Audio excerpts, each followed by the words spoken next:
Hoje nós vamos falar de coisas, significados e valores, que é da criação da nossa alma, ao caminho do nosso desenvolvimento do universo. E dentro do nosso ciclo de estudos, nós vamos ver como nós percorremos esse caminho. Porque nós vimos a cosmologia, vimos as manifestações de Deus, o ser humano, né, e os seus corpos, como é o nosso caminho ascendente no universo. Falamos bastante sobre o ajustador do pensamento, que é o superior. Agora, como é este caminho? Como a gente efetivamente nos desenvolvemos dentro do mundo experiencial para chegar até o Pai do Paraíso? Então, aqui é praticamente a chave de tudo, né? E esses dois textos que eu vou ler aqui, ele praticamente, ele sumariza tudo o que nós vamos conversar. Só que a gente vai dar um significado mais amplo daquilo, do que está escrito aqui. Ele diz assim, olha, que na mesma medida que a alma moroncial em evolução se torna permeada pela verdade, pela beleza e pela bondade, como valores da realização e compreensão da consciência de Deus, esse ser resultante torna-se indestrutível. Mas o que importa aqui é o que está em vermelho. Ele fala, a alma se torna permeada pela verdade, pela beleza e pela bondade. Se não há sobrevivência de valores eternos na alma em evolução do homem, então a existência mortal não tem sentido e a vida em si mesma é uma ilusão trágica. Mais cedo ou mais tarde, Deus está destinado a ser compreendido como sendo a realidade dos valores, a essência dos significados e a vida da verdade. Pois bem, o que isso significa? Como é que vocês entendem isso que está escrito aqui? Quem me fala? Como é que vocês entendem isso que está escrito? O que é a verdade, a beleza e a bondade?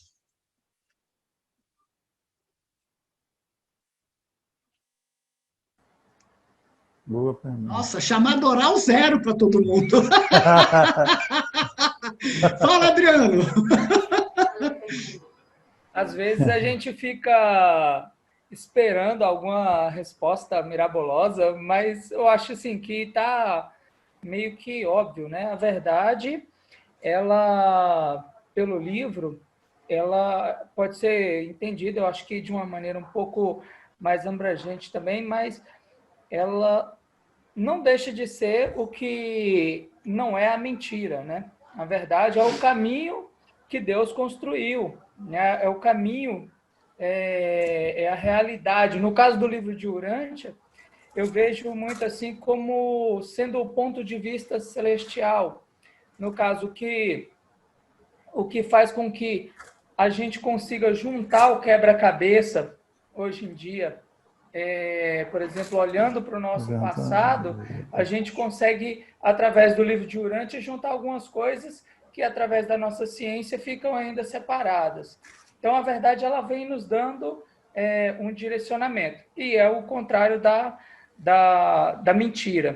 A beleza é o que há de belo, né? A gente consegue reconhecer o que é belo e a gente consegue também reconhecer o que é feio, né? A gente consegue reconhecer as coisas que são bonitas, né? A beleza, ela é algo que tem também a ver com a coerência do universo, com a ordem, com a, a, a ordem, a organização, acho que são as mesmas coisas, mas, né, algo que tem como posso dizer, um corpo, Uma harmonia. objetivo, uma harmonia, isso, com certeza. Perfeito. Eu acho que seria mais ou menos Legal. isso, a verdade, a beleza, a bondade. Mais a bondade, alguma opinião? A bondade é o que a gente, né, pode fazer de bom, né? No caso do livro de Urântia, né, especificamente ali quando a gente vê, é seguir a vontade de Deus. Isso é fazer a bondade. Muitas vezes a gente acha que na nossa concepção humana, muitas vezes a bondade ela é meio que desvirtuada por pontos de vista. Mas no livro de Urântia, a bondade é fazer a vontade de Deus, mesmo que isso seja contrário ao meu ponto de vista sobre a bondade. Legal, Adriano. Obrigado pela sua participação. Não, excelente. Eu queria ver o que vocês achavam disso para depois, no final, a gente voltar a discutir sobre essa questão. Bom, então, opa, está compartilhando a tela, sim, né? Sim. No próximo ele fala assim: por toda essa idade gloriosa, a luta principal dos mortais, sempre em avanço, é a busca da percepção mais plena e do entendimento mais amplo dos elementos compreensíveis da deidade. Olha o que ele fala: elementos compreensíveis da deidade, que são a verdade, a beleza e a bondade. Isto representa um esforço do homem para discernir Deus na mente, na matéria e no espírito.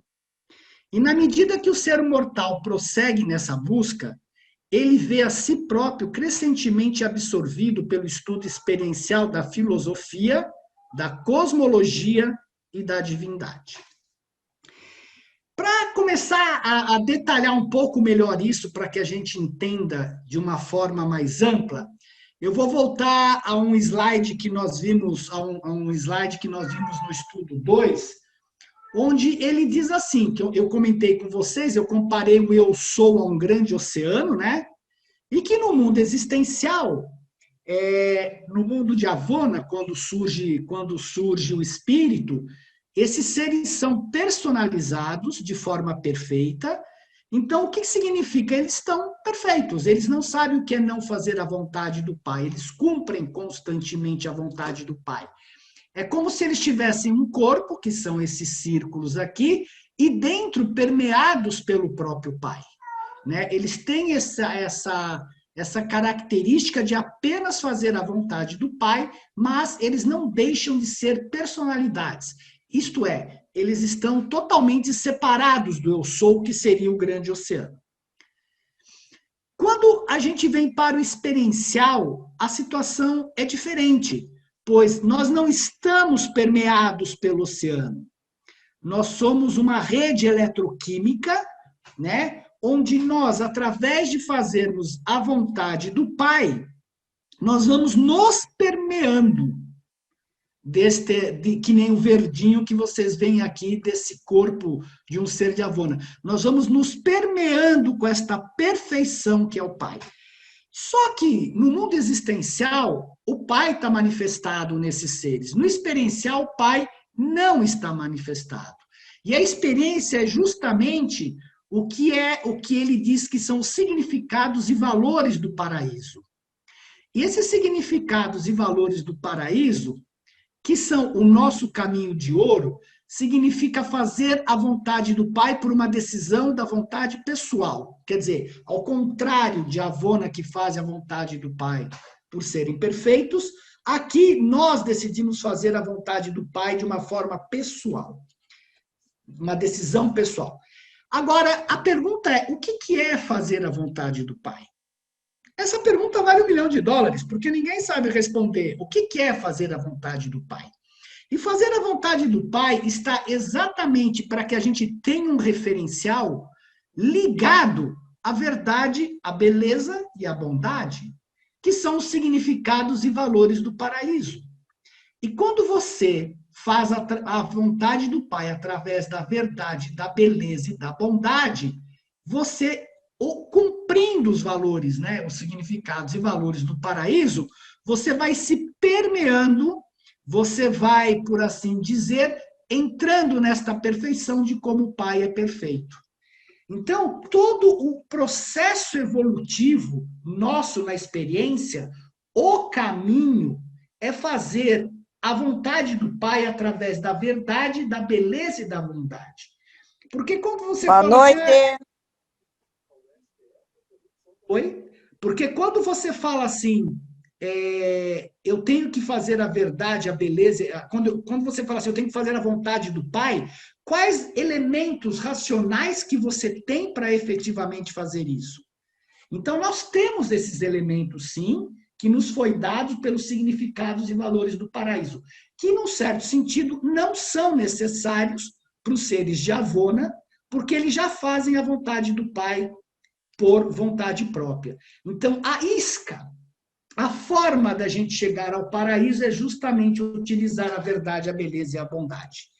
Mas o que significa, né, esta verdade, beleza e bondade, que são os valores da realização e compreensão da consciência de Deus? A verdade, ela é discernir Deus na mente. E ela está ligada ao estudo experiencial da ciência e filosofia. E o que significa o reconhecimento matemático ou lógico da uniformidade da causação física? O que significa isso? O universo é lógico. O Pai, existe um Criador, e tudo no universo tem uma lógica, tem uma razão. E essa descoberta nos leva à verdade. A razão que deve estar por trás deve ser o fundamento intelectual da religião, e não a crença. Porque a crença, simplesmente, ela pode acreditar em coisas que não tenham ciência nem filosofia por trás, que não sejam comprováveis. Não estou falando da fé. E qual é o significado disso? A verdade é a base da ciência, da filosofia, e apresenta-se como fundamento intelectual da religião. A verdade eterna é uma ministração especial dos filhos do paraíso, que não apenas outorgam a si próprios as raças mortais, mas que também vertem o seu espírito da verdade sobre todos os povos. Se nós olharmos aqui atrás, isto significa que esses significados e valores são vertidos na matéria através dos filhos do paraíso, que nos trazem esta verdade para cá, para o mundo experiencial. E nós, através da ciência, das descobertas científicas, da filosofia, do pensar filosoficamente sobre Deus, sobre o universo, de tirar as crenças da religião, mas ter uma religião com razão, a gente descobre a verdade. E isto é a parte de Deus, com relação à verdade. Já a beleza, ela está totalmente ligada à matéria. E o mais curioso é que ela está ligada ao universo físico e à cosmologia. E a realidade básica dela é que ela une o Criador à criatura. É a unificação do abismo que existe entre o paraíso e o mundo material. Há um abismo entre o paraíso e o mundo material. E a beleza é toda esta manifestação do Pai para que se cumpra a vontade dele. Isso é de uma beleza imensa. Então ele fala, a beleza, não só isso, é a madrinha da arte, da música e dos ritmos significativos de toda a experiência humana. É o reconhecimento intelectual da síntese harmoniosa no tempo e espaço, da enorme diversificação da realidade fenomênica. O que significa isso no nosso mapinha aqui? Que a partir do instante que você deu um corpo a este eu sou, uma personalidade, isso daqui está diversificado, isso daqui está contido. Cada um tem uma forma de interpretar este oceano aqui do eu sou. Então, esta é a diversidade. Cada um nessa sala interpreta o que eu estou falando da sua forma.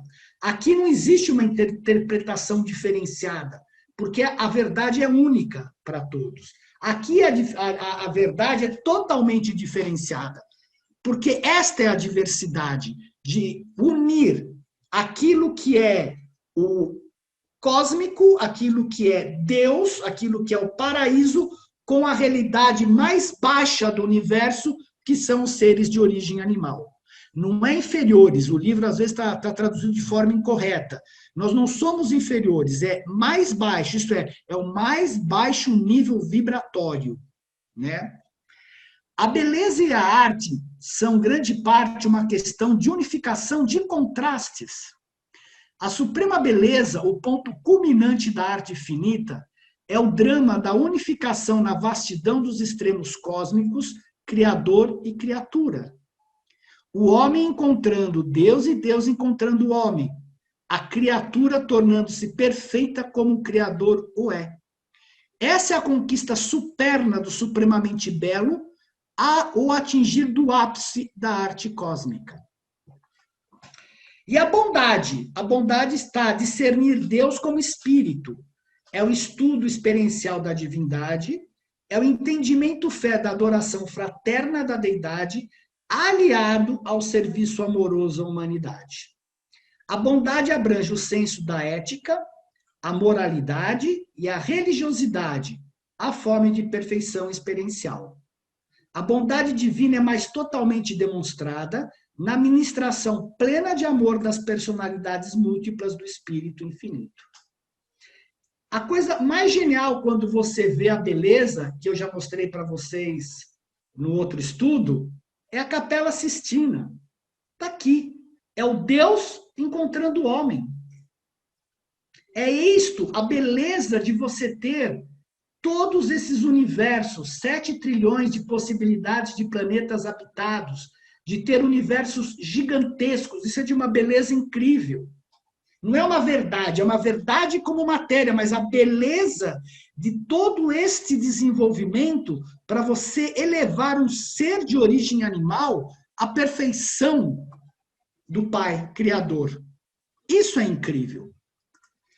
E o livro fala, no universo físico, né, na cosmologia, podemos ver a beleza divina da criação.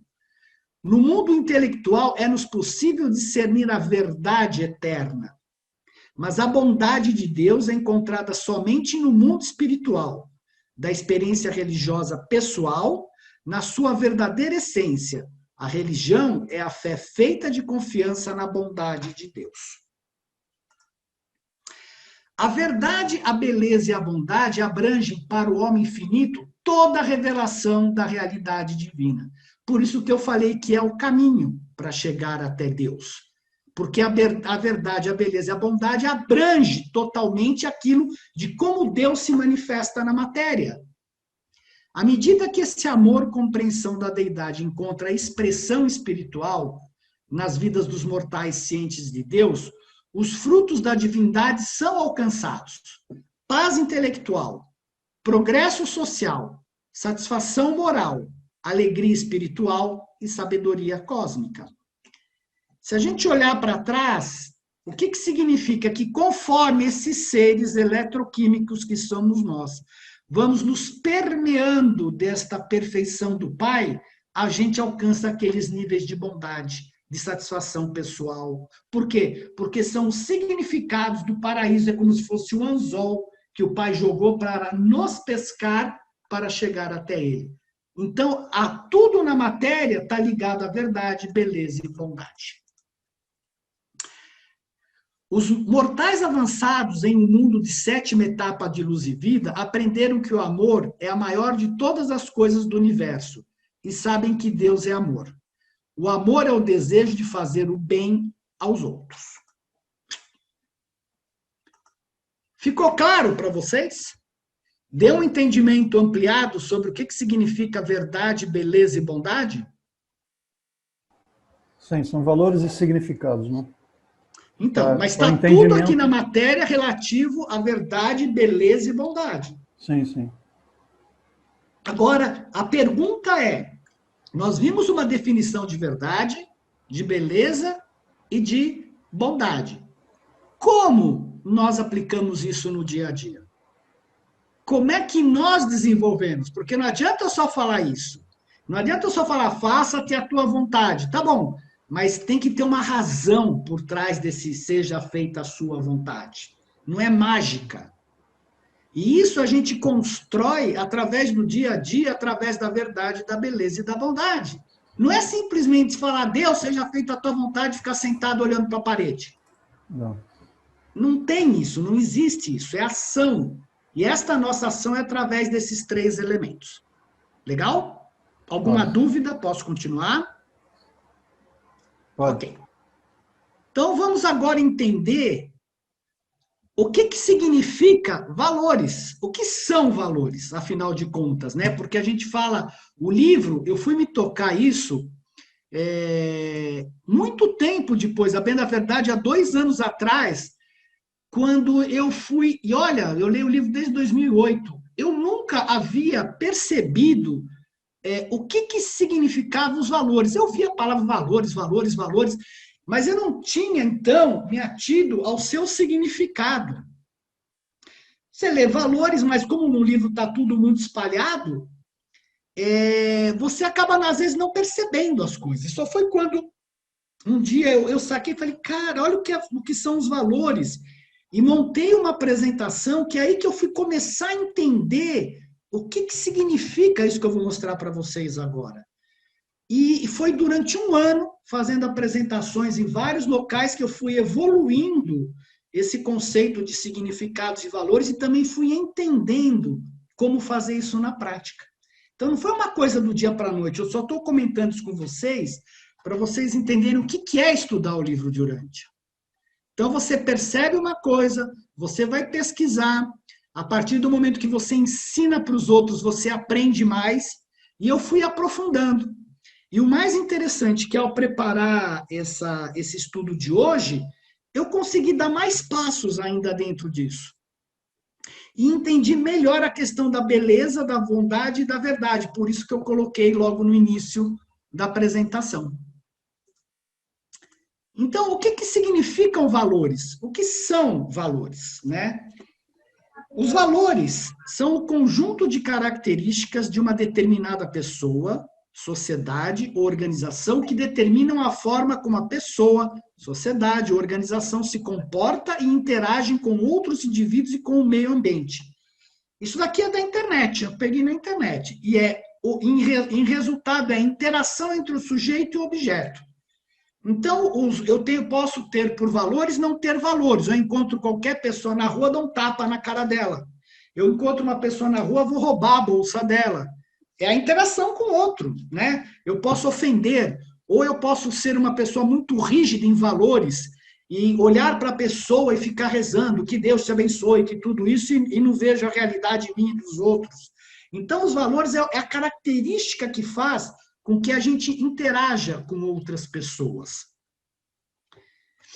Eles exprimem uma relação entre as necessidades do indivíduo e a capacidade das coisas, objetos ou serviços em satisfazerem essa necessidade. Eu pergunto a vocês, um ser primitivo que não tinha comida disponível, ele podia pensar em Deus? Qual era a primeira necessidade dele, antes de pensar em Deus? Alimento. Alimento, se alimentar. Alimento. Então não adianta um cara que tem necessidade de alimento, o valor dele naquela hora é o alimento e não é Deus. Porque Deus é uma etapa posterior a que eu tiver as minhas necessidades básicas satisfeitas. Se me dá uma imensa dor de barriga agora, adianta eu ficar assistindo uma palestra? Não. Eu preciso satisfazer as minhas necessidades básicas. Então, os valores exprimem essa relação entre a necessidade do indivíduo e a capacidade de um objeto satisfazer. Por exemplo, eu estou morrendo de fome, eu vou lá e vou comer. Eu preciso da comida, é só isso, né? Objetos ou serviços satisfazendo essa necessidade. Os valores humanos são também valores morais, que afetam a conduta das pessoas e constituem um conjunto de regras estabelecidas para uma convivência saudável dentro de uma sociedade. É lógico, vocês estão vendo na sociedade de hoje, no mundo inteiro, o que está acontecendo em relação às mulheres, aos problemas todos que tem, que onde você vê uma falta de valor moral por parte dos homens que estão agarrando as mulheres, matando, fazendo essas coisas todas. Então, os valores também indicam valores morais. Os valores ajudam as pessoas a esclarecer o que são suas vidas e no que vale a pena trabalhar. Se vocês pararem para pensar, vocês sempre vão falar, olha, eu prefiro estar assistindo a esse estudo a estar vendo um jogo de futebol. Isso é um valor seu. Ou eu prefiro estar no jogo de futebol a ver um estudo. Também é um valor seu. Não tem nada de errado, né? Aí você decide de acordo com seus valores. Incentivam os seres a definir seus próprios valores e a compreender os valores dos outros. Eu, por exemplo, você está namorando, a sua namorada ama ir ao teatro, você ao cinema. O valor dela é o teatro, você ao cinema. O que vocês dois têm que fazer? Chegar num acordo.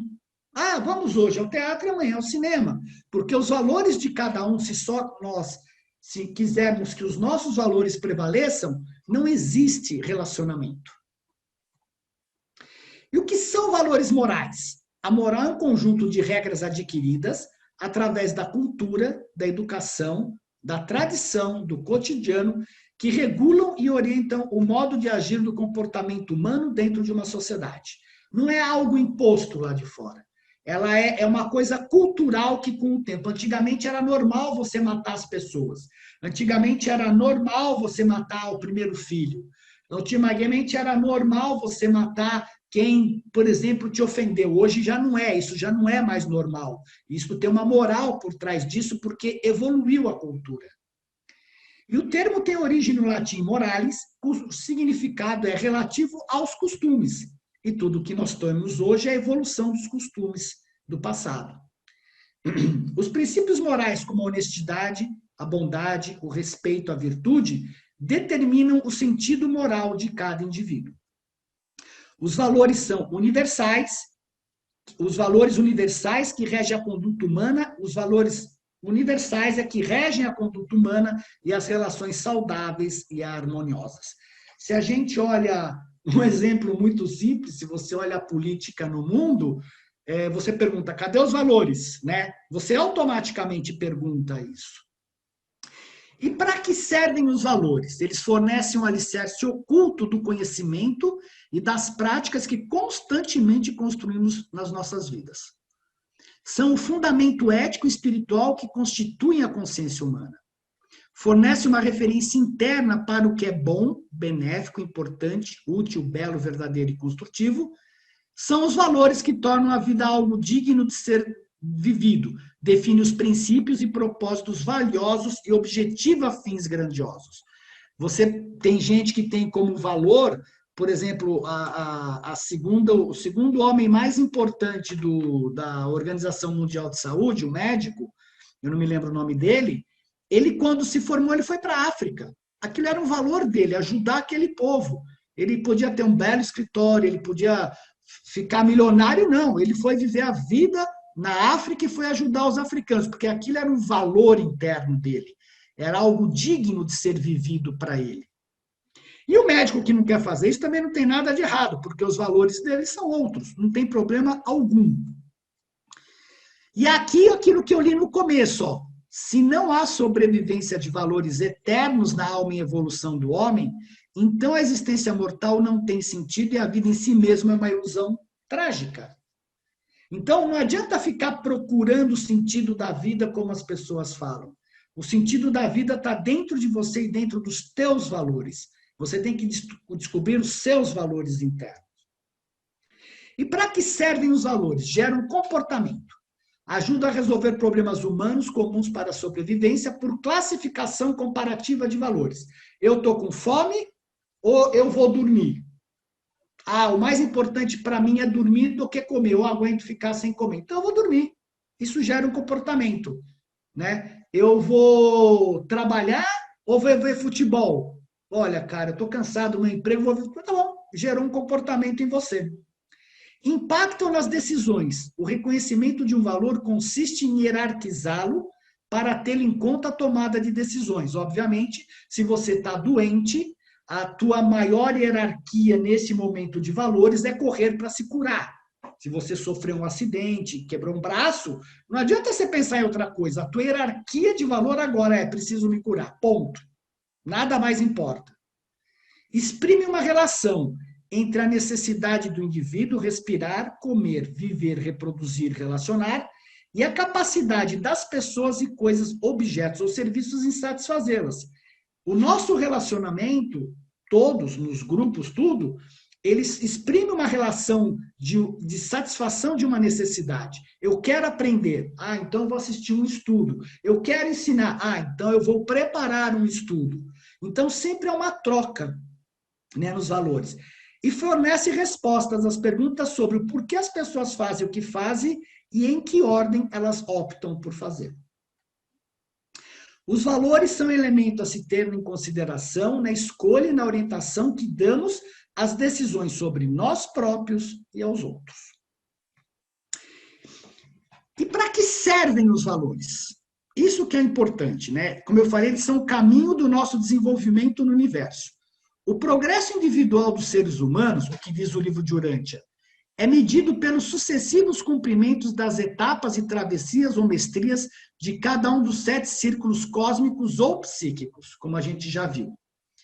Esses círculos de progressão mortal são níveis aos quais estão associados valores intelectuais, sociais, espirituais e de discernimento cósmico.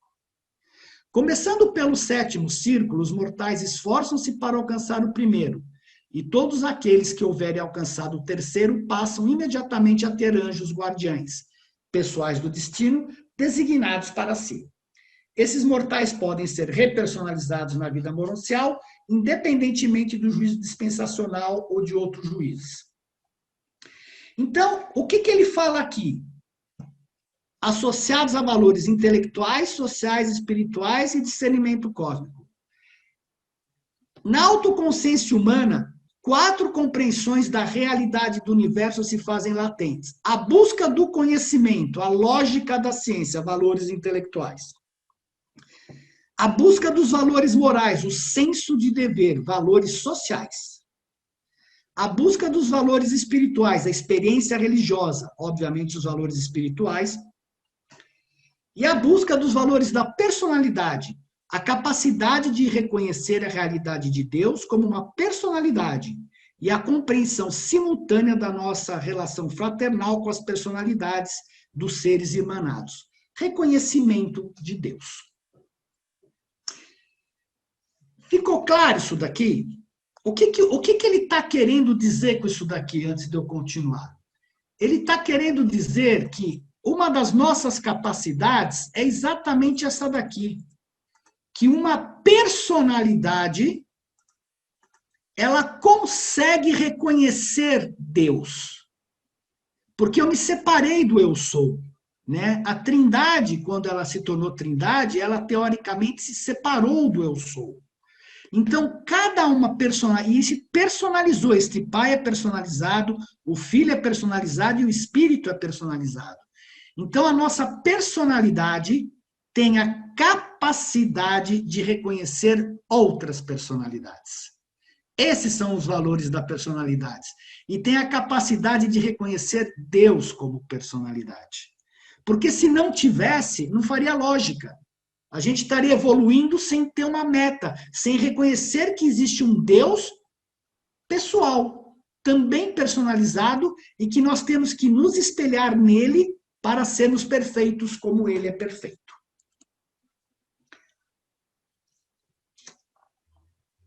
Dúvidas? Alguma dúvida até aqui?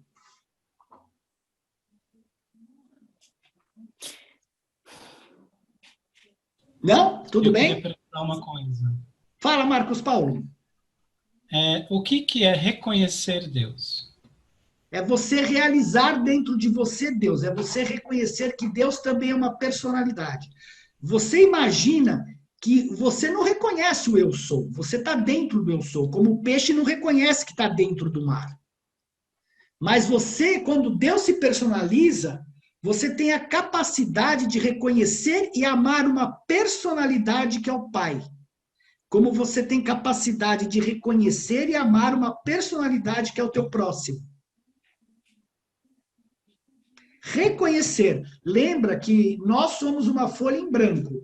E durante todo o nosso processo evolutivo, a gente tem que fazer um reconhecimento dessas potencialidades dentro de nós. Tanto é que no terceiro círculo de Avona, o nosso principal trabalho é realizar Deus, o Pai universal internamente. Realizar. O pessoal de Avona não precisa fazer isso. Nós precisamos. Porque nós estamos partindo do zero. Então você tem que realizar todo este trajeto dentro de você e torná-lo uma verdade. E a fé é o substituto da verdade até você realizar tudo isso.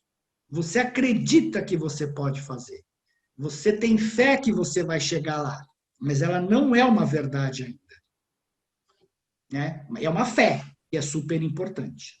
Então, resumindo, Dalmolin, seria, aqui no mundo físico, reconhecer Deus seria reconhecer nossos irmãos, porque todos temos personalidade. Perfeito, você reconhece Deus através da experiência. Exatamente, obrigado, Andréia. Você reconhece Deus através do outro, através da experiência. Você não reconhece Deus vivendo solitariamente. É só o desenvolvimento nosso interno o nosso desenvolvimento espiritual é individual, mas ele ocorre grupalmente através dos outros. Obrigada. Marcos, Obrigado a você.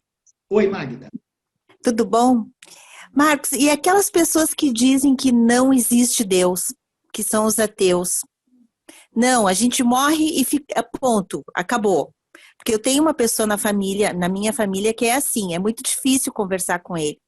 Porque ele diz assim, vocês são uns fracos, porque vocês ficam aí acreditando num Deus que vocês nem sabem que existe. Aí eu digo para ele, mas eu tenho a fé. Que fé o quê? Tu vai morrer? Deu, acabou, sabe? Aí eu digo, ai meu Deus, que difícil. Então, vamos pensar o seguinte, Magda.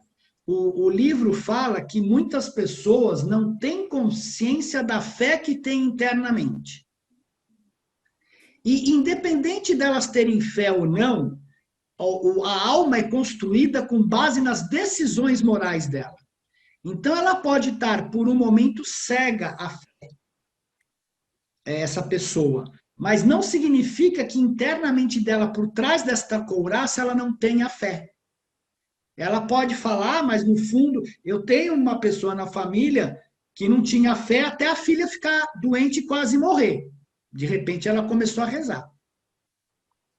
Sim. Então, a gente não sabe o que acontece com o ateu de verdade, né? Mas o que importa é se ele criou a alma, ele vai poder ressuscitar, no meu ponto de vista, pelo que eu entendi do livro, no mundo das mansões, e lá ele vai ter esse reconhecimento maior. Porque aqui nós estamos muito mascarados por essa couraça que a gente tem genética, pelas crenças, pelo meio ambiente e tudo mais. E a tua fé pode efetivamente não se manifestar. Mas você pode, dentro de você, realmente ter fé. Muito bem. Muito bem, parabéns. Até o ano que vem. Bom, então, quando a gente fala dessa compreensão dos valores do universo, a gente tem a busca a capacidade de reconhecer a realidade de Deus como uma personalidade, que o Marcos perguntou, está aqui, né? Então, o nosso desenvolvimento humano é através dos círculos psíquicos ou cósmicos, e está de acordo com que valores intelectuais? A mente conhecer os significados, a mente conhece os significados e a alma sente os valores, na experiência. Sociais, exercitar o amor, a justiça, a retidão, a compaixão, o equilíbrio físico, a evolução constante. Espirituais, a transmutação do material para o espiritual, através do quê? Da fé. Eu não consigo acessar Deus aqui na matéria, por mais que eu tenha ajustador. Eu posso chegar no primeiro nível até ter um contato, mas a fé que me permite transmutar unicamente do material para o espiritual, o desenvolvimento da alma e a fusão com o ajustador no mundo das mansões. E o discernimento cósmico, né? A capacidade de reconhecer a realidade de Deus como uma personalidade. E a compreensão simultânea da nossa relação fraternal com as personalidades dos seres irmanados. E quem unifica esses valores? É a personalidade, que unifica os valores intelectuais, sociais e espirituais. E vocês lembram que a personalidade, que eu mostrei lá no campo de futebol, é uma dádiva do Pai Universal. Então, esta coisa que se chama personalidade, que ninguém no universo sabe direito o que se projeta a sua identidade num corpo, ele decide, ele trabalha isso daqui e unifica isso daqui em direção ao plano espiritual. Estão vendo agora a importância dos círculos psíquicos? Como que a gente se desenvolve aqui? Sim, a ciência é importante. Sim, o amor ao próximo é importante. Sim, buscar Deus é importante através do espiritual. Então, este é o nosso caminho dentro do desenvolvimento cósmico. E a hierarquia dos valores está relacionada ao que, como eu falei, ao que valorizamos em nossos hábitos de pensamento, a forma como priorizamos está repetido esse slide, em nosso sistema de pensamento e como organizamos e posicionamos valores em relação à totalidade da realidade. E eu falei que é na relação necessidade e satisfação que se explica a existência de uma hierarquia de valores. Segundo a urgência, prioridade das necessidades e a capacidade dos mesmos objetos para satisfazerem, diferenciadas no tempo e no espaço. A primeira pessoa que mostrou isso foi em 1943, foi o Abraham Maslow, onde a hierarquia das necessidades dele é genial, e o livro de Urântia confirma isso daqui, eu vou mostrar depois para vocês. Primeiramente, quando surgiram os primeiros seres humanos, o que eles precisavam satisfazer? As necessidades básicas. Não adiantava você falar de Deus, não adiantava você falar de espírito. Eles precisavam de alimento, roupa, repouso, moradia e se defender contra os animais da floresta. Era isso que eles precisavam. Quando eles tiveram as suas necessidades fisiológicas relativamente satisfeitas, eles partiram para o segundo ponto, que é segurança. Eu vou procurar uma caverna. Eu vou procurar algum lugar me abrigar. Eu preciso no mundo atual, de emprego, de recursos da moralidade, de família, de saúde e propriedade, que foi exatamente como a humanidade se desenvolveu. Então, logo a satisfez aqui, começou a vir a família. Aí eles começaram a fazer o pastoreio, a agricultura e tudo mais. Passado isso daqui, e a parte da amizade, família, intimidade sexual aqui era basicamente instintiva e puramente animal, com a vinda dos filhos, o homem também começou a ter um relacionamento não só com a mulher, mas também com os filhos, e aí deu a base para a família. Quando você está com isso daqui relativamente acertado, você vai preocupar na sua autoestima, na confiança, conquista do respeito dos outros. O respeito aos outros está no relacionamento. Você passou dessa fase, você vai passar para a autorrealização. Então, é a realização pessoal, eu me realizo como um profissional, eu me realizo como um membro da família, eu busco realizações dentro da sociedade pessoais, né? Com criatividade, soluções de problemas, mas por quê? Porque se eu precisar comer, eu tenho um restaurante em cada esquina hoje. É fácil, eu vou aí como. Precisa de segurança? Bom, tem um segurança, é o contrato. Você tem até site de relacionamento, né? Você tem autoestima. Então, você pode agora ter uma realização pessoal. Então, esses valores ocupam uma posição de acordo com a sua necessidade. Quanto mais você evolui como ser humano, você evolui nos valores, mais você vai caminhando para a parte filosófica e mais você vai caminhando para a parte do relacionamento com o outro e de amar a Deus. Mas aqui embaixo, não adianta nada você falar de Deus para o cara que está aqui no primitivo. É só ler o livro de Urântia que você vai ver isso tão claramente. E aí, o que o livro nos informa? Olha aqui, ó. Inicialmente, o crescimento espiritual é um despertar para as necessidades. Em seguida, um discernimento dos significados e depois uma descoberta dos valores, que é exatamente aqui, né? O que significa e depois os valores, esta realização pessoal. Nessa primeira parte, o livro fala uma coisa muito interessante. A família, a esperança da civilização.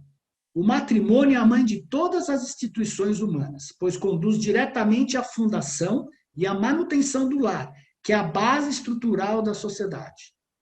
A família está vitalmente ligada ao mecanismo da autopreservação, é a única esperança de perpetuação da raça sob os costumes da civilização.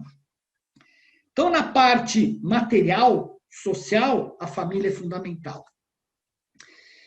Na parte espiritual, o conceito de Deus como um pai não foi original de Jesus, mas ele exaltou e elevou essa ideia como uma experiência sublime, realizando uma nova revelação de Deus e proclamando que todo ser mortal é um filho desse pai de amor, filho de Deus.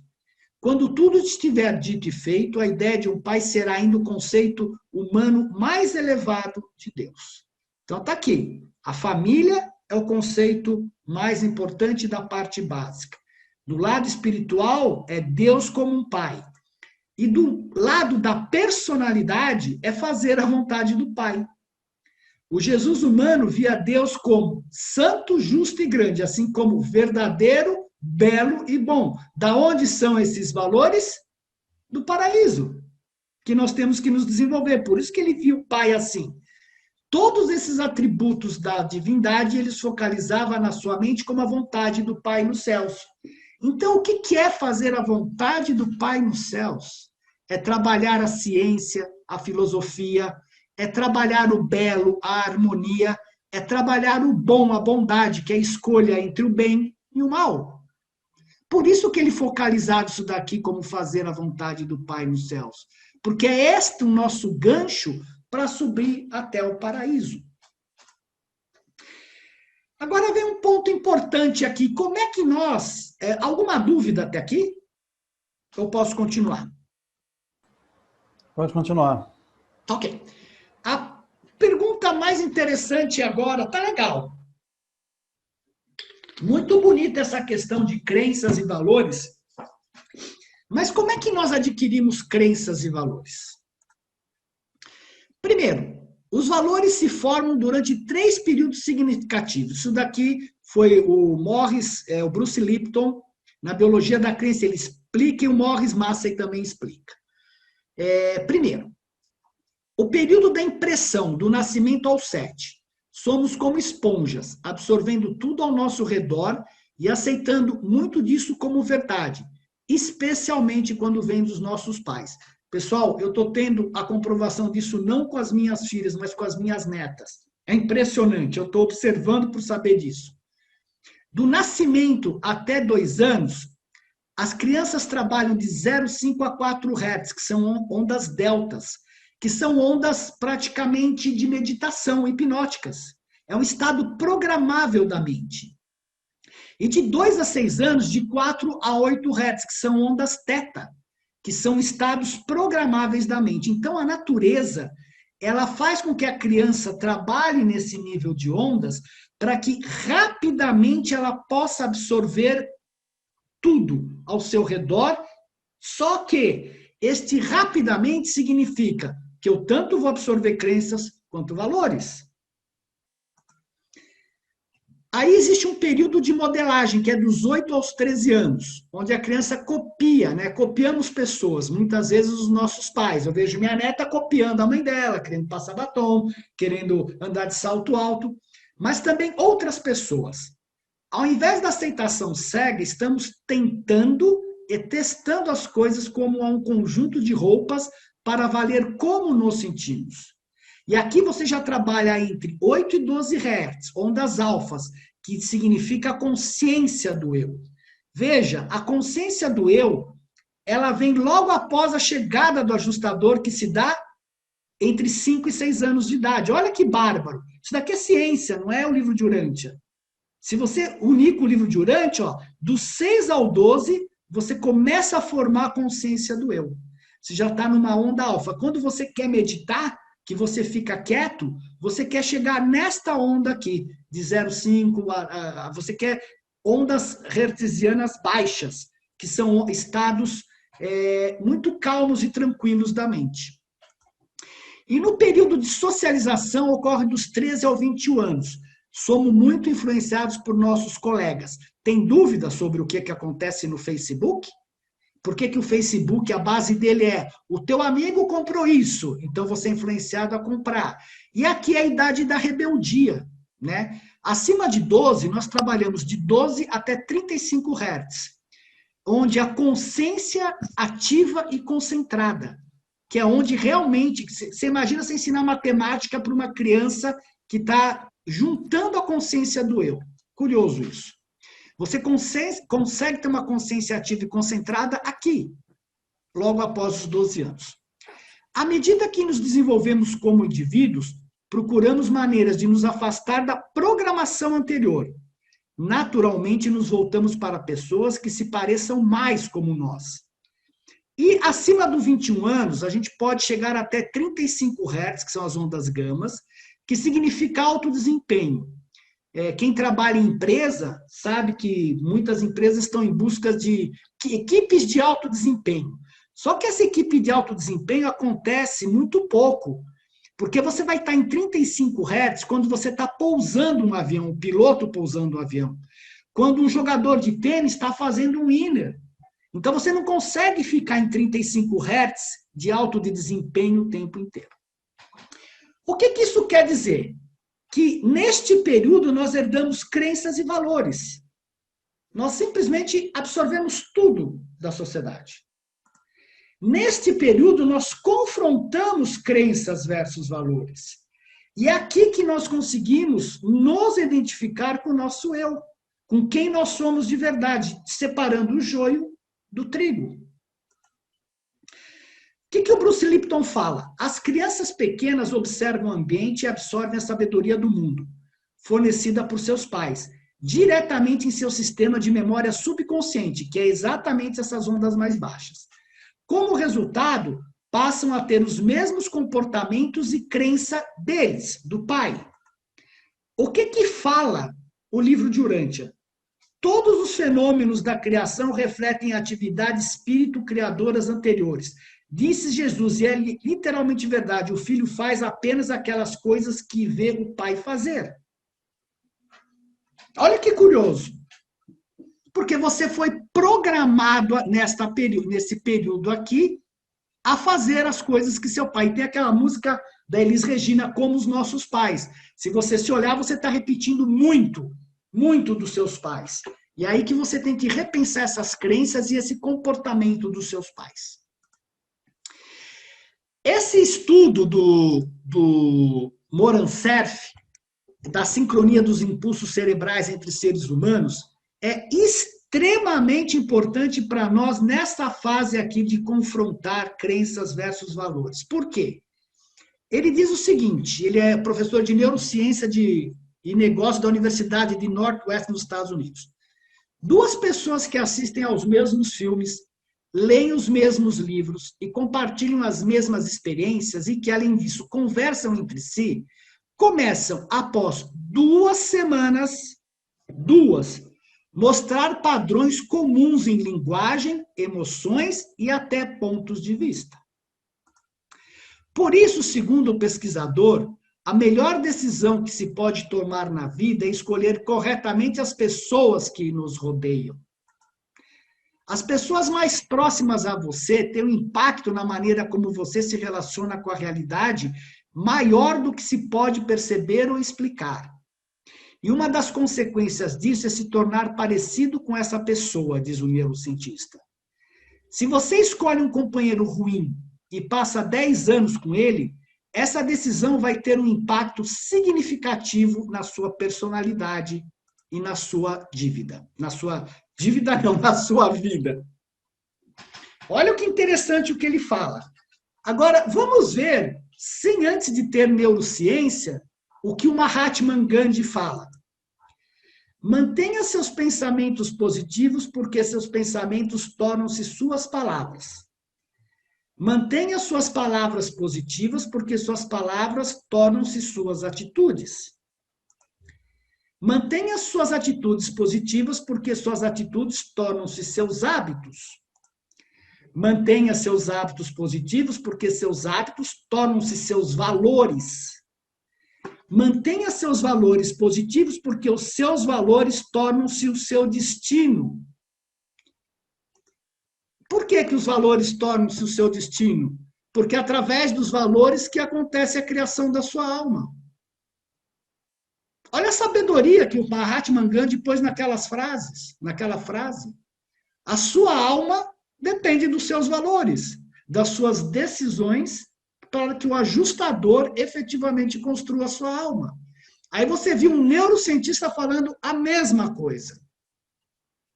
Dá para entender agora a importância deste meio ambiente que a gente vive? O que significa a importância desses valores no dia a dia? Alguma dúvida? Principalmente quando esses valores estão numa sociedade que estão sendo totalmente invertidos, né, em vários setores, né? Então, mas aí, Carlos, tem uma coisa extremamente importante. Eles estão invertidos e esta é uma grande oportunidade para você praticar os seus valores. Sim. Isso vai custar, vai doer? Vai. Mas isto vai te criar uma alma luminosa. Sim. Exatamente esta é a experiência. Você está numa sociedade invertida, no pior. Por isso que a flor de lótus representa o lado espiritual. Porque você está apoiado no lodo e nasce a flor. Isso. Perfeito. Ao duro, isso sim é difícil, você como adulto, você criar os teus filhos com esses valores todos, com a sociedade batendo contra, principalmente naquela fase que eles são esponjas. E eles Exatamente. querem contradizer os pais na adolescência. Aí fica difícil, mas como Jesus e o Bruce Lipton falam, os filhos fazem aquilo que os pais veem os pais fazer. Se você fuma, não adianta dizer para o seu filho não fumar. É, Se você bebe, não adianta não dizer para o seu filho não beber. Se Claro. você é mal educado, não adianta bater no seu filho para ele ser bem educado. sim. Porque não importa o que você fala, importa o que você faz, é o que você vê que é gravado no seu subconsciente. Sim, sim. Existe alguma relação entre esse estudo aí desse pesquisador que você citou e Jean Piaget também, a psicologia do desenvolvimento? Não. Dá uma lida no Bruce Lipton, na biologia da crença, e você Sim. vai entender a genialidade que esse cara descobriu e como ele pôs a teoria darwiniana totalmente para baixo. Porque a partir dele a epigenética começou a tomar forma, mostrando que efetivamente o meio ambiente influi demais no desenvolvimento do ser humano, e não só a hereditariedade, mas principalmente o meio ambiente te causa doença, você pode te pôr a perder. Então, o Bruce Lipton abriu esta porta, não foi o primeiro, mas ele escancarou essa porta ao descobrir o funcionamento do núcleo da célula. Ele falou, cara, para com isso. O núcleo da célula ela passa a informação para dentro dela a partir do momento de informações do mundo exterior, e não simplesmente da hereditariedade. Então, isso é genial, cara. Que ele vale a pena você ler o livro dele, é muito bacana. Mais alguma questão? Fala, Marcos. Marcos. A questão de seguir o exemplo, isso pode se manifestar de duas formas, pelo menos na minha opinião, pelo que eu já andei estudando. Você repete o que o pai faz, ou a mãe, ou algum outro próximo da família, e você pode, por exemplo, também em criança ter um pai, vamos supor, um exemplo de que beba, que fume, né? O exemplo que tu disse ali. E você, por alguma razão, na questão do alter ego, fazer exatamente o contrário daquilo, porque você em algum momento percebeu que aquilo é errado, ou porque alguém disse, alguém repetiu, então você, não, ele faz isso, está errado, eu não vou fazer o que ele está fazendo. Então ele pode fazer o contrário do que ele tinha como exemplo, ou poderia ter tido como exemplo. Perfeito, porque cada um é diferente. De uma família de 4 filhos que eu conheço, o pai dela bebia, um deles só bebeu. 7 horas da manhã bebia uísque antes de ir para a escola com 12 anos. A minha amiga descobriu, porque ela viu que aquela garrafa estava diminuindo e descobriu que ele estava bebendo. Então, e o pai dela bebia. Então, dos 4, um só pegou isso. Por que a gente não sabe? Pode ser está mais permeável à influência do ajustador, porque a gente viu no ajustador que nessa fase inicial ele muda a tua mente, né? Ele realmente trabalha na tua mente, nós vimos lá no estudo do ajustador, né? Ele transmuta muita coisa na tua mente. Agora, por que um pegou e o outro não pegou? Não sei responder. Mas são seres diferentes, personalidades diferentes, e, né? Cada um vai desenvolver, porque às vezes pessoas maravilhosas na infância são uma peste quando adulto. De repente muda completamente e vira. E outras que são uma peste quando criança, que nem eu, são ótimos quando adulto. Isso é brincadeira. A Estela até tapou o rosto. Você entende que as coisas viram conforme o tempo passa e o ajustador influi a sua mente. Quanto mais fluência o ajustador tem sobre você, às vezes até o seu nível de sofrimento te faz buscar mais a Deus, você vai se transformando internamente. Né? Isso é importante. Boa pergunta de vocês. Bom, pode falar. Não, repete aí só o nome dessa teoria para eu escrever aqui, a teoria e o autor aí dessa teoria. É a biologia da crença, Bruce Lipton. Biologia da crença. Ok, obrigado. Isso, Bruce Lipton. Leia o livro do Bruce Lipton, não leia o outro dele que é chato. Esse livro dele é muito bacana. Você vai ver como ele chegou, através da conclusão do funcionamento do núcleo da célula, e pôs totalmente a teoria darwiniana para baixo. Sim. E realmente não faz sentido. O meio ambiente impacta muito mais na gente até do que a tua genética. Por incrível que pareça, mas tudo bem. Bom, ele conta a história dele, inclusive. Ele ralou um pouquinho para chegar a essa conclusão, né? Totalmente. Para provar. Agora, a grande pergunta, né, que vem depois de tudo, que é quem nos possibilita reconhecer os valores e viver a experiência? Esta é a grande pergunta, né? O que nos possibilita reconhecer esses valores e poder viver a experiência? A autoconsciência, a personalidade. A autoconsciência consiste no discernimento intelectual da realidade da personalidade, né? Eu aqui, ó, olha o bonequinho, eu me reconheço e reconheço outras personalidades. E tenho a capacidade de reconhecer ao Pai, Deus, porque Ele me deu a personalidade vem dele. Né?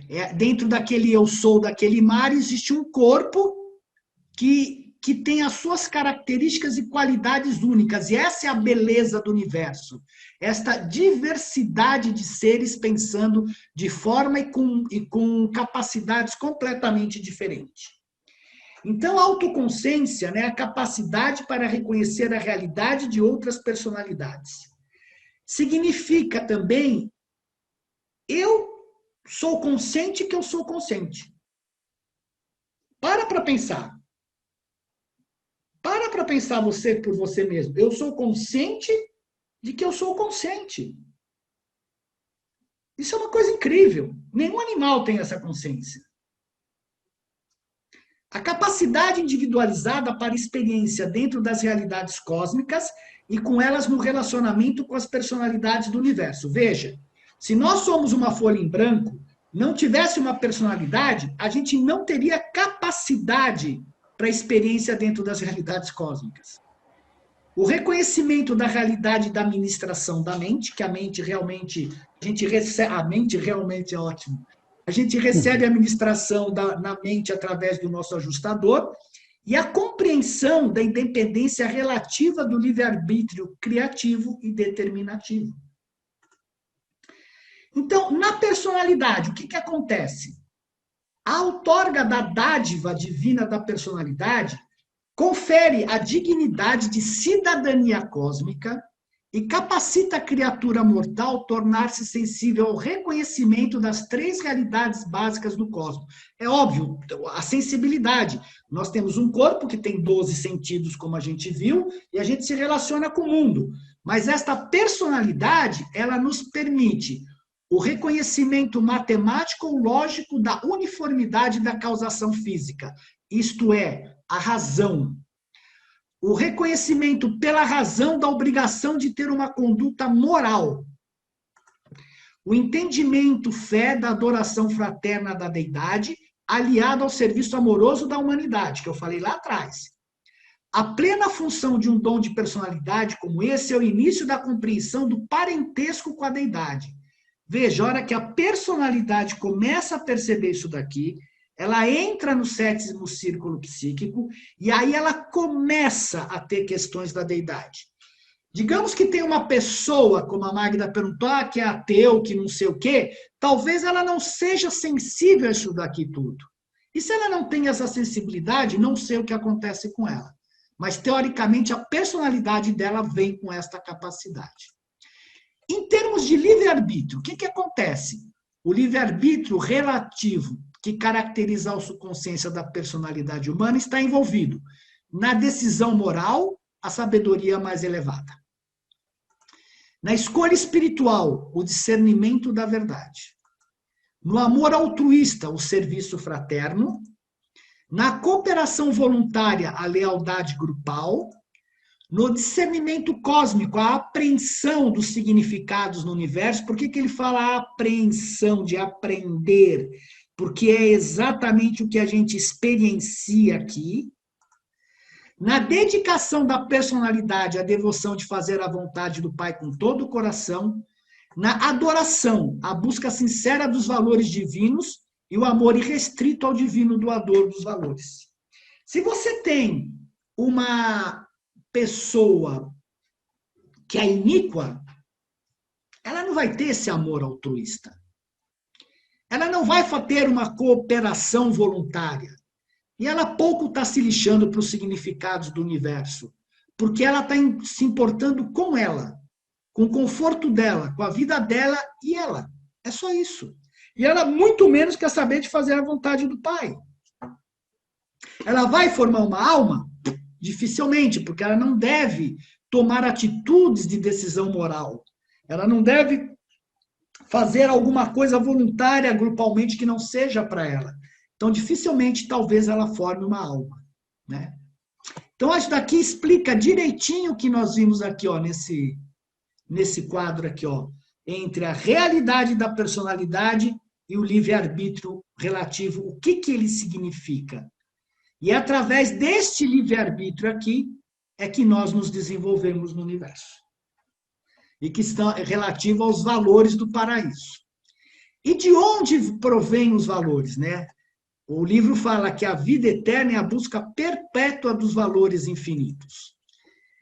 Bom, os elementos de realidade do universo é a consciência mortal parte do fato para o significado, e então para o valor. A consciência do Criador parte do valor, né, em pensamento. O Pai é o pensamento inicial, por intermédio do significado da palavra, que é o Filho, o Verbo, indo ao fato da ação, Espírito infinito, que é a ação. Há apenas 3 elementos da realidade universal: o fato, a ideia e a relação. E o nosso hábito é designar essas realidades como coisa, significado e valor. Não deu para entender nada? Então vamos fazer num gráfico. O Pai, ao criar, ele parte do pensamento, que é a verdade, a realidade. Ele vai para a palavra e o Espírito infinito põe na ação. Então ele parte do pensamento para a ação. Igualzinho quando você faz uma casa. Você faz a planta, projeta, discute e põe na prática. Nós estamos no fato. Né? Aí ele fala que os elementos da realidade universal são o fato, a ideia e o valor. Só que na nossa experiência, para nós, esse fato significa coisa. Por exemplo, a árvore, a mesa, o alimento. E eu vou dar um significado para isso. E depois de dar um significado, eu atribuo um valor. Por exemplo, eu pego uma maçã, a coisa. Experimento essa maçã. Eu falo, nossa, o significado dela é alimento. Que valor ela tem? Me alimenta, me mantém vivo. Eu pego uma fruta que me faz mal, né? Por exemplo, que significado tem? Cara, é uma fruta, mas ela não é igual à maçã, ela me faz mal. Que valor tem? Eu não vou comer porque pode tirar minha vida.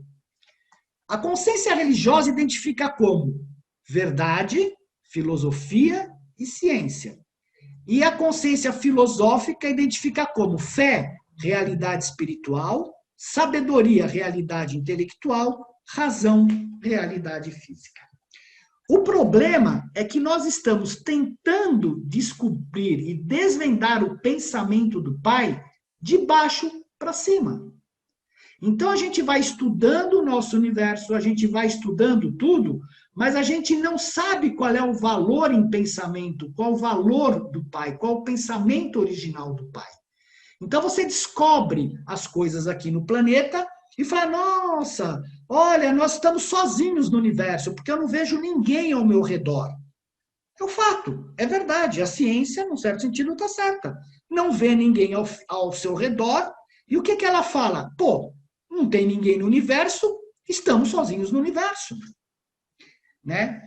Mas, nós estamos vendo de baixo para cima, enquanto o Pai vê de cima para baixo. Tá?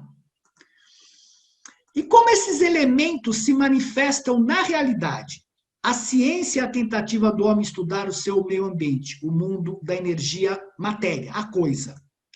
A filosofia tem sido desenvolvida pelo esforço da mente humana de organizar e correlacionar as descobertas desses conceitos, bastante distantes, em uma atitude razoável unificada para o cosmos. É o significado daquilo. A religião é a experiência do homem no cosmos com os valores do espírito, que é o valor. E a verdade, uma compreensão das relações cósmicas, dos fatos do universo e dos valores espirituais, pode ser mais bem obtida por intermédio da ministração do espírito da verdade e mais bem criticada pela revelação. Veja, por que ele fala criticada pela revelação? Porque somente através da revelação do livro de Urântia é que a gente pode estar estudando isso daqui. Porque existe já coisas, significados e valores no mundo. Eu peguei grande parte da internet no começo. Só que não dava para juntar essa coisa, significado e valores com a questão do espírito de verdade. Com aquilo que acontece da isca que o Pai nos põe para que a gente se desenvolva para ele. A coisa não estava tão agregada e clara como está através do livro de Urântia. A gente nasce com valores? De onde surgem os valores? Qual o papel do ajustador em relação aos valores? Como é que a gente descobre os valores? A humanidade começa a vagar observando e descobre um simples fato. Por exemplo, o nosso ancestral descobre um computador e põe a mão na cabeça e fala: o que é isso? Então tem a ideia do que pode fazer com este fato. Olha a relação entre esse fato e a sua ideia e discerne sua verdade. Decide se é de valor e então age. Ah, aprendi, entendi o que eu faço com isso daqui. Com a acumulação de fatos, construímos nossas ideias e sistemas de pensamentos de valor. A partir daí, podemos começar a escolher como posicionamos nossos valores em relação às nossas experiências com coisas, significados e valores, que é exatamente o que a gente viu na pirâmide de Maslow, né? Depois de um tempo, você começa a poder escolher como você vai posicionar seu valor. Vou ver futebol ou vou assistir um estudo? Vou para a escola ou vou tomar cerveja no bar? Desenvolvemos, então, nossos padrões de reação à vida, com base em nossos desejos, ética e moralidade. Isso explica todo aquele começo que eu falei para vocês. E o que o livro fala? A mente humana não cria valores reais. A experiência humana não gera o discernimento universal. Quanto a esse discernimento, o reconhecimento dos valores morais e o discernimento dos significados espirituais, tudo que a mente humana pode fazer é descobrir, reconhecer, interpretar e escolher. Vocês lembram do gráfico, quando eu mostrei o funcionamento da mente? Que tudo ocorre no nosso interior, que quando chega à nossa mente a gente decide e escolhe se a gente quer ou não fazer? Está aqui. Descobrir, reconhecer, foi tudo pensado antes, interpretar e escolher. Os valores morais do universo tornam-se uma posse intelectual, pelo exercício dos 3 julgamentos básicos ou escolhas da mente mortal. O auto-julgamento, a escolha moral, o julgamento social, a escolha ética, e o julgamento de Deus, a escolha religiosa.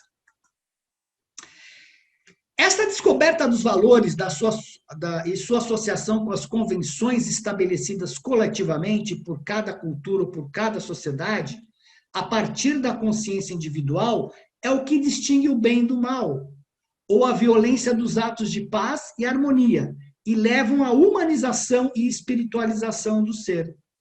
A escolha pelos valores está ligada às nossas decisões diárias frente aos relacionamentos e objetos da vida. Está aqui a bondade de Deus. Isto é a bondade de Deus. É você escolher pela bondade e não pelo mal.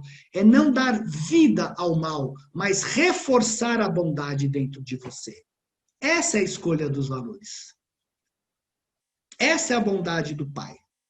E isso daqui a gente está fazendo o dia todo, as nossas decisões diárias, frente aos relacionamentos e objetos da vida.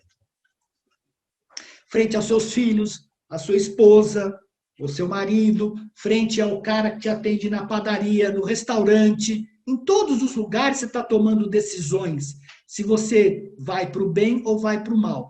E ir para o bem, às vezes, é falar apenas uma palavra. Ou você pode partir para uma ação mais agressiva com um garçom num restaurante, como a gente já viu muitas vezes. Para quê? Né? Então, essa atitude, sem você perceber, o dia inteiro você está fazendo. Tudo com base nos seus valores internos. E de onde vem o impulso para a criação dos valores? A mente evolucionária é capaz de descobrir a lei, a moral e a ética. Mas é o espírito, o ajustador residente, que revela a mente humana em evolução, o provedor da lei, o pai, fonte de tudo, o que é verdadeiro, belo e bom.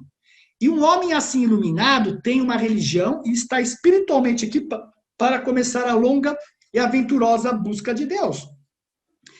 Se nós somos uma folha em branco, alguém tem que imprimir na sua mente esses valores do Pai. E é o ajustador que faz isso durante a noite. Nós vimos isso, é o ajustador que imprime esses valores na nossa mente durante o nosso sono, e ele vai transformando a nossa mente. E como esses valores se desenvolvem nos seres humanos? A mente transmuta. E olha aqui que legal, aqui é uma transmutação, não adianta. É engraçado que Augusto Cury fala essa transmutação que acontece na nossa mente. Os valores a mente transmuta os valores do espírito em significados do intelecto. Ai, cara, sabe, eu podia ter brigado com ela, mas na hora não me deu vontade. A volição tem o poder para frutificar os significados da mente. Eu podia ter brigado com ela, mas eu não tive vontade de fazer isso. Eu dei um significado, porque eu não acho certo. Tá vendo? Então você tem lá, não preciso brigar. Ótimo. Eu uso a minha vontade, o meu livre-arbítrio para exercitar esses valores. Tanto no domínio material quanto no espiritual. A ascensão ao paraíso envolve um crescimento relativo e diferencial no espírito, mente e energia, que são exatamente aqueles do círculo psíquico.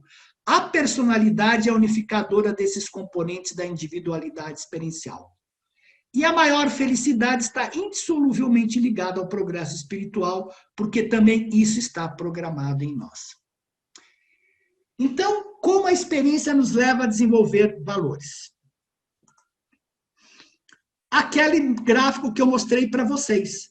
As incertezas da vida. Né? Se eu preciso desenvolver a coragem, a força de caráter, então o ser humano tem que viver num ambiente que requer um enfrentamento de dificuldades e uma reação a decepções. Nós conversamos isso na última aula. Se precisa desenvolver o altruísmo, nós temos que viver em um ambiente de desigualdade social, senão não desenvolve. A esperança, a fé, o amor. Então, as incertezas e as vicissitudes da existência de nenhuma maneira contradizem o conceito da soberania universal de Deus. Toda a vida da criatura evolucionária é assediada por certas inevitabilidades. Então não adianta ficar, ai, coitadinho, ele nasceu pobre, ele nasceu rico, porque Deus é injusto. Não, isto faz parte do plano de Deus. Não adianta culpar Deus. Não resolve, porque isto é que nos permite desenvolver isso daqui de maneira pensada, de maneira evolucionária, de maneira experiencial, e não ter isso daqui dado gratuitamente que nem as pessoas de Avona têm. Aqui nós desenvolvemos por livre arbítrio. E desenvolvemos através desse ambiente da experiência.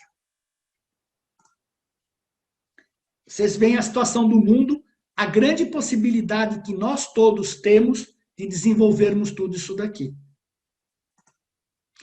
Nosso desafio é transformar nosso sistema material de agir e pensar para um sistema de valor de pensar e agir, que tenha um núcleo espiritual em relação a essas coisas, nossos valores reais. Transformamos através da observação, questionamento, conscientização e mudança de nossas crenças e atitudes que geralmente nos levam a comportamentos e reações automáticas diante das situações da vida. Veja, o subconsciente é uma dádiva, o fato dele ter o automatismo. Só que quando ele tem coisas defeituosas, crenças lá dentro, ele é uma dádiva ao contrário. Ele se transforma num inferno para a gente. Então, a nossa experiência é reeducar essas coisas todas e torná-las automáticas. E o que é agir e pensar? Agir e pensar é você usar o cérebro reptiliano e o cérebro límbico. Alguém me deu um tapa, eu vou lá e, puf-te, viro a mão na cara. Por isso que o neocórtex é maior e vem por cima de todos, porque ele tem que educar esses dois cérebros aqui, que são as nossas reações automáticas. Por isso que quando vem aquele pensamento, eu vou fazer isso, você usa a consciência e fala, não, eu não quero. Você vai lá dentro e fala, puxa vida, não é assim que eu quero agir. Então é o neocórtex, o cérebro da razão, o cérebro pensante, que educa o sistema emocional e instintivo do nosso ser.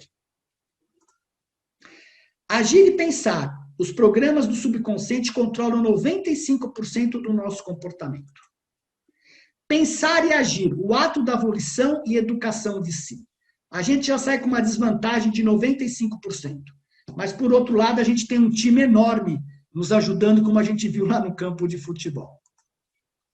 Através das escolhas, posicionamos nossos valores em relação à evolução e o ajustador vai lá e põe mais um tijolinho na nossa alma. Antes de eu parar, né, só deixa eu... existe um livro chamado Agilidade Emocional, da Susan Dave, ela da Universidade de Harvard, onde ela fala exatamente isso. Ela fala agilidade emocional significa abrir um espaço para a reflexão entre o sentimento e a reação. A bem da verdade é entre a emoção aqui. Compreender a razão pela qual a emoção existe em vez de suprimi-la. A pior besteira que o ser humano faz é suprimir a sua emoção. Ela fica guardada energeticamente dentro do seu corpo e toda hora o subconsciente manda para fora como se fosse um espinho lá dentro. A agilidade emocional tem foco nos valores. Qual resposta corresponde mais aos valores pessoais? Qual a reação está mais conectada com a pessoa que você quer ser? Então, como é que a gente faz isso? Notando as próprias emoções. Não colocar as emoções desconfortáveis de lado, nem fingir que está bem. Em vez disso, identificar o sentimento e o que provocou. Afastar e observar as sensações. Não reagir impulsivamente às situações, mas com consciência. Reconhecer que é a mente que deve estar no controle e não as emoções. Saber os próprios valores pessoais. Em vez de discutir, ignorar ou reclamar, buscar soluções que levam ao encontro dos próprios valores e aos objetivos pessoais de longo prazo. Agir de acordo com esses valores, abrir-se para conversas difíceis e sinceras, para solucionar problemas, permitir-se sentir emoções e viver situações desconfortáveis que ajudam a crescer. Olha aqui uma grande dica de como é que a gente trabalha toda esta nossa parte emocional e intelectual. Dúvidas até aqui?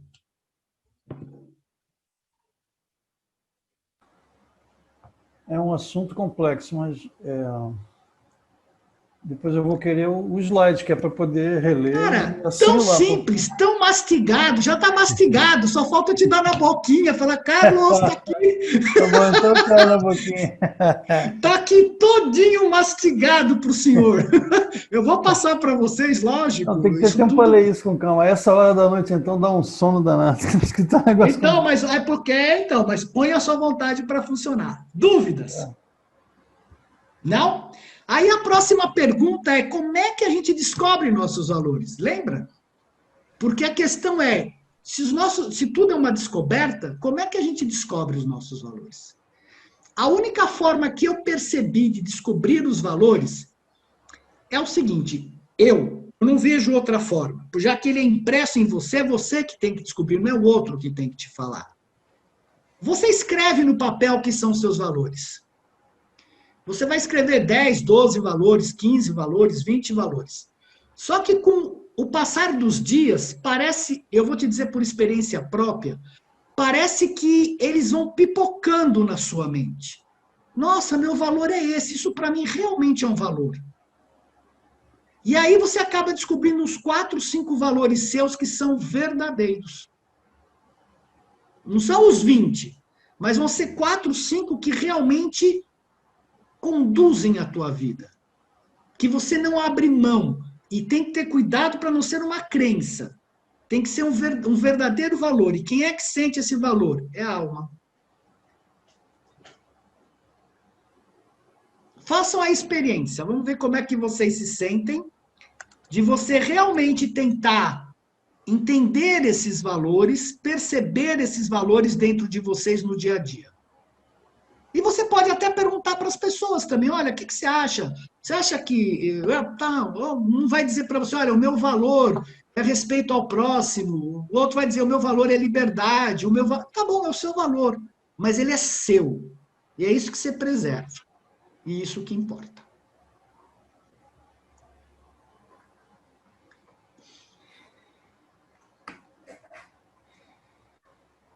Bom, e aqui nós temos os valores humanos. E como é que esses valores impactam na criação da nossa alma?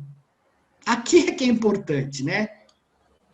A criação da alma. Uma distinção entre o homem e o animal é que o homem pode comunicar-se com seus semelhantes por meio de símbolos que designam e identificam com toda certeza significados, valores, ideias e mesmo ideais. O crescimento é também baseado na descoberta de si, acompanhada da autocrítica. A consciência, pois a consciência é realmente a crítica voltada para si próprio, por meio da própria escala de valores dos ideais pessoais. E aqui é o inferno. Para quem tem superego muito rígido, para quem foi criado em igreja, essa escala de valores pode se tornar um inferno interior. E pode se tornar um ponto de autocrítica violento e de destruição interna. Então tem que questionar esses valores imputados, principalmente para quem viveu em ambientes extremamente religiosos ou em famílias extremamente violentas, né? Porque você confunde a vontade do pai com este superego violento que te obriga a tudo que você pode fazer. O homem não somente possui a capacidade de reconhecer os valores e a compreensão dos significados, mas também é cônscio dos significados. É consciente de um discernimento interior. Cara, uma das coisas que mais me chocou, eu gosto muito do Andrea Bocelli, e um dia eu peguei e comprei um livro dele, da história dele. Eu comecei a ler até a 3ª página, e quando eu percebi o superego que ele tem, como esse superego dele o domina, e ele acredita que é algo real, eu tive que parar de ler o livro, porque eu fiquei chocado. Compra o livro e você vai entender o que é um superego, que ele não pode fazer isso, ele não pode fazer aquilo outro, ele tem que ter um certo comportamento. Pessoal, a gente pode tudo. A gente tem que tomar cuidado com o superego, que quando nos diz, não faça isso, menino, não faça aquilo outro, você vai morrer. Tá bom, vou morrer, morri. Ok, legal, tchau. Agora, quando vem uma coisa muito impositiva na sua mente, não confunda com a voz do ajustador, por favor. O ajustador jamais constrange a pessoa. Ele vai sim soprar, mas ele não vai te constranger nem te deixar em situação delicada. Então, cuidado com essa questão desses valores meio absurdos que às vezes acontecem na nossa cabeça aí. Marcos, desculpa, Fala. só para eu esclarecer aqui. Quando você fala assim, você pode tudo, não, né, essa frase que você falou aí, não reprima, tá, tudo bem. Mas e se é uma pessoa que tem uma tendência violenta e ela pode usar uma frase dessa como um pressuposto para ela colocar essa violência à tona? Como que a gente lida com isso? Então, vou te completar a frase. Você pode tudo, nem tudo te convém. Não tem nada que você não possa nessa vida. São os seus valores que vão te dizer o que você deve ou não deve fazer. Agora, digamos que a pessoa não tenha nenhum superego. Ela vai sair matando. Ela vai sair fazendo... Puta, desculpa, eu detesto fazer isso, mas você quer melhor exemplo do que os políticos no Brasil? Não tem. Sim, inclusive, não tem melhor exemplo. Os caras não têm um senso crítico. nenhum senso de amor ao outro, à população, nada. É eles, eles e eles. Aham. Entendeu? Eles podem tudo. A única coisa é que eles vão pagar um preço, mais cedo ou mais tarde, terrível em termos de criação de alma. Agora, eu estou falando isso para umas pessoas, para vocês, que têm nível, que estão no caminho espiritual. Eu não vou falar isso para um psicopata, para um maluco, falar, você pode tudo, não. Ao contrário, você tem que ajudar essa pessoa a criar limites. Então, você vai falar isso em determinadas situações, é óbvio, entendeu? Claro. Você não vai falar para um cara que não tem limites, olha, você pode tudo. Pô, pelo amor de Deus. Essa frase, ela se torna, assim, perigosa. Muito perigosa. Perigosa, Está lógico. desconectada dessa segunda frase, né? Que, diga-se de passagem, Isso. é uma frase de Paulo, né? Ele falou assim, tudo me é lícito, porém, nem tudo me convém. Então, porque o teu livre-arbítrio te leva a disso. E o que não me convém? Não me convém aquilo que está fora dos meus valores que foi imputado em mim pelo meu ajustador do pensamento. Entendeu? Agora, eu vou até experimentar o não me convém às vezes, para eu experimentar e saber que ele tem. O problema é quando você passa do experimento para o exagero. Você sai do experimento e vai para o outro lado da moeda, completamente. Aí você me disse assim, uma coisa que agora me surgiu uma outra pergunta, eu vou prolongar um pouquinho aqui. Quando eu sei que não me convém, né? Às vezes você vai saber só na experiência. Às vezes você não tem como saber, Adriano. Dar uma pisadinha lá para saber como é que é e tal. Porque, assim, isso caracteriza, né, segundo o que o livro diz, um pecado, não é nenhum erro, né? Assim, quando você sabe que não convém e faz, isso se torna isso é um pecado. Então, assim, mas como você disse, quando você não sabe, você está fazendo sem saber, aí é outra coisa, né? Por isso que eu falo assim, eu posso talvez até estar incorreto nesse meu conceito, mas, num certo sentido, não existe pecado, existe experiência. O pecado é quando você começa a fazer a coisa de forma consciente. Tá bom, aí você vai até ser perdoado. Agora, a iniquidade é quando você prejudica o outro. Se você faz um pecado contra você, porque você, de uma forma consciente, faz uma coisa que você não deveria fazer, vai ter um preço para você e você pode corrigir. Mas o problema todo é quando você faz para o outro de forma consciente. Agora, se você faz para o outro de forma inconsciente, sem saber que você está causando mal, isto não é iniquidade. Você pode reparar esse erro. O certo é reparar o erro. Olha, desculpa. Por isso que ele fala, conversa com a pessoa, né? Vai lá, conversa, fala, olha, realmente eu errei, me desculpa, tal. Você reparou o erro. Você equilibrou a situação. Até onde eu li a respeito dessa questão em particular, né, do pecado, do erro, ela não está muito relacionada com o efeito que tem no outro. Né? Assim, ele chega para mim da seguinte maneira. O erro é uma ação de uma mente ignorante, não conhece a vontade do Pai e que muitas vezes está fazendo algo inconsciente, né? Mas que não é a vontade do Pai. Isso é um erro. Quando você descobre a vontade do Pai e você age contrariamente a essa vontade de forma consciente, isso evolui para um grau de pecado. E quando você compreende que aquilo é um pecado e que aquilo contraria a vontade do Pai, mas você não abre mão daquilo. Ele não está dizendo que esteja colocando outra pessoa, embora todo erro que a gente cometa, né, ele vai ecoar em outras pessoas, com certeza.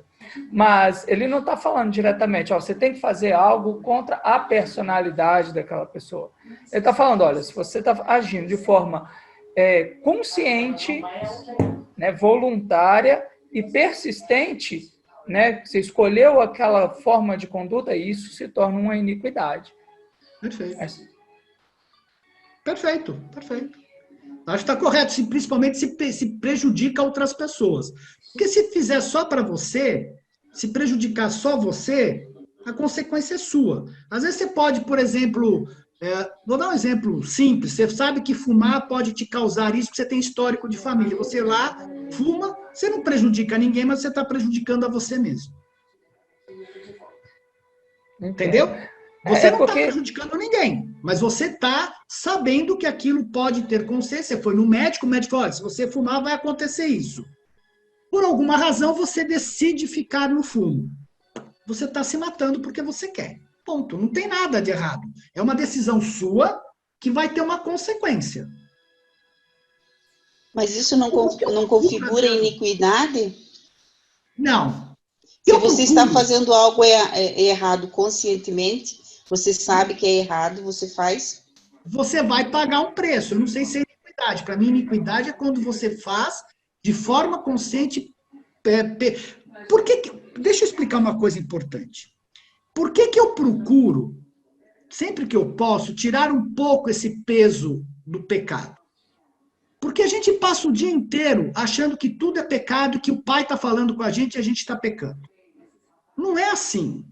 Eu não entendo assim. O que existe é experiência. Existem as experiências do dia a dia. Eu tenho a liberdade de errar e de acertar. O pai não está com o martelinho na tua testa falando, você errou e agora você vai pagar. Eu não consigo ver assim. Você está aprendendo através de erros e acertos. Ninguém aprende a primeira vez. Às vezes você precisa cair 3 vezes para aprender a andar. Uma criança cai 30 vezes antes de conseguir andar. E lembre-se que nós temos toda a parte genética contra a gente, né? Todo o ambiente que nos coisa. Então, o aprender, o tirar esses padrões dentro de nós, muitas vezes demora muito. E se você for muito violento com você, se você for tudo é Deus, porque Deus quer, Deus não quer, cara, Deus quer, Deus não quer nada. É você com você mesmo que tem que perceber e ter um comportamento diferente. Então eu procuro minimizar esse peso do pecado, porque as pessoas carregam de uma forma violenta, muito forte dentro delas. E não é tão assim. Viva a vida mais livremente. Erre, acerte, não está tudo certo, cara. O que importa são as suas decisões. Se você erra e você errar de novo, vão dizer, puxa, mas você é burro? O que você está pensando, né? Você colocou a mão ali no fogo, viu que queimou. Vai colocar a mão no fogo de novo? Vai machucar a mão de propósito? Então, aí você vai aprender. Às vezes, Lilian... Mas é uma coisa, né? Mas você sabe que nós temos uma pessoa no grupo que tem uma sobrinha meio assim, ela queimou a perna no escapamento. Foi lá, arrumou e pôs a perna de novo, porque ela não tem o senso interno disso. Você vai julgar essa pessoa? Não vai. Não. Ela fez por gosto. Tem gente que não sente, né? Eu tô falando assim, mas vamos dizer assim, uma coisa mais grave. Os deputados, eles sabem que corrupção é errado, mas eles continuam fazendo. Perfeito. Eles sabem. Mas aí vai para a iniquidade, porque para mim a iniquidade é coisa que vai contra a moral. Quando tu comete só um erro, é errado eu fumar, mas eu fumo, aí é um erro, é uma coisa. Mas a iniquidade é uma coisa grave. Eu penso assim, vai contra a moral, vai contra os valores, vai contra tudo que a gente aprende como correto, sabe? E outra coisa, assim que eu acho. Mas se for pensar assim, a nível... então, a corrupção não é uma coisa... Corrupção é dinheiro, é coisa material. Sim, mas é iníquo, porque... Lilian, peraí, você está prejudicando milhões de pessoas. Você está prejudicando milhões de pessoas. Olha o que fizeram com saúde, o dinheiro desviado durante a pandemia. Sabidamente, você está prejudicando as pessoas. Isso é iniquidade pura, sinto muito. Marcos, assim, bom, bacana, eu acho que assim, vamos voltar ao assunto só para eu terminar, que eu já estou no finzinho, se você for continuar... Posso terminar? Aí a gente já abre para conversar? Uhum. Só para terminar, porque assim já vai. Bom.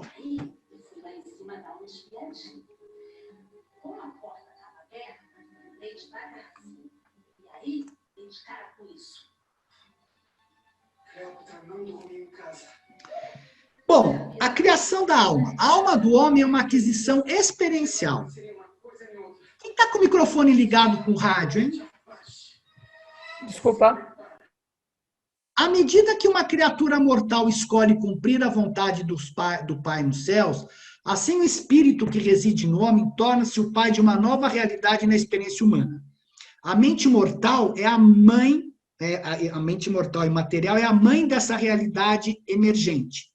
A substância dessa nova realidade não é material, nem espiritual e moral. Essa é a alma emergente e imortal que está destinada a sobreviver à morte física e iniciar a ascensão ao paraíso. Na mesma medida que a alma moral e evolução se torna permeada pela verdade, pela beleza e pela bondade, como valores da realização e compreensão da consciência de Deus, esse ser resultante torna-se indestrutível. Veja, permeada pela verdade, pela beleza e pela bondade. Foi aquilo que eu falei no começo. Se não há sobrevivência de valores eternos, eu repeti aqui, na alma em evolução, então a experiência mortal não tem sentido e a vida em si mesma é uma ilusão trágica. E quando se vai em busca de Deus, né? A busca de Deus. O verdadeiro significado do mandamento divino é este: sede perfeito assim como eu sou perfeito.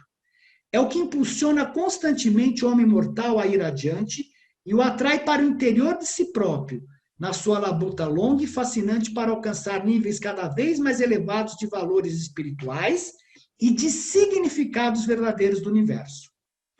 Essa busca sublime pelo Deus do universo é a aventura suprema dos habitantes de todos os mundos do tempo e do espaço.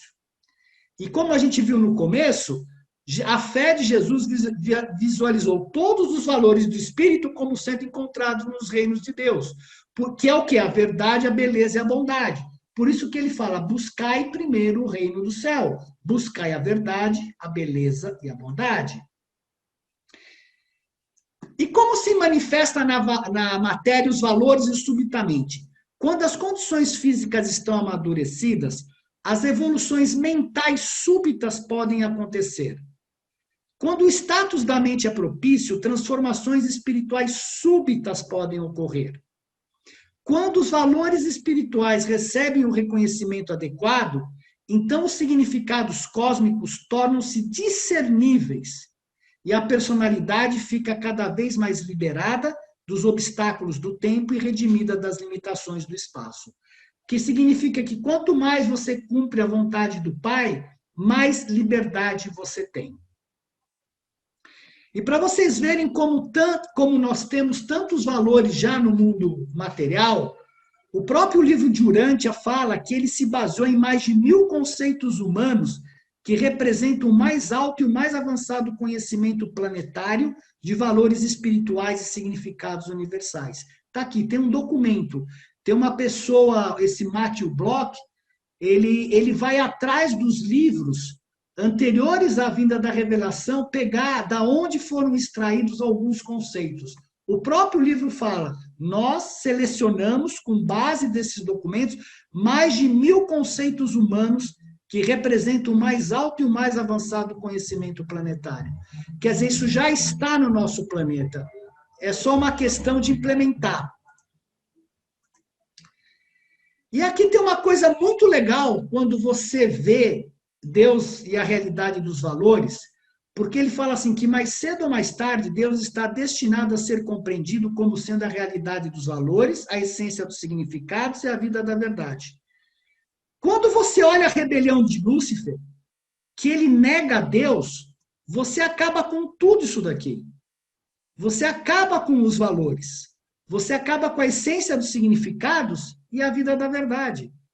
Por isso que a rebelião de Lúcifer é uma questão muito séria. Porque ela acaba com aquele modo que faz com que a gente se eleve dentro do universo.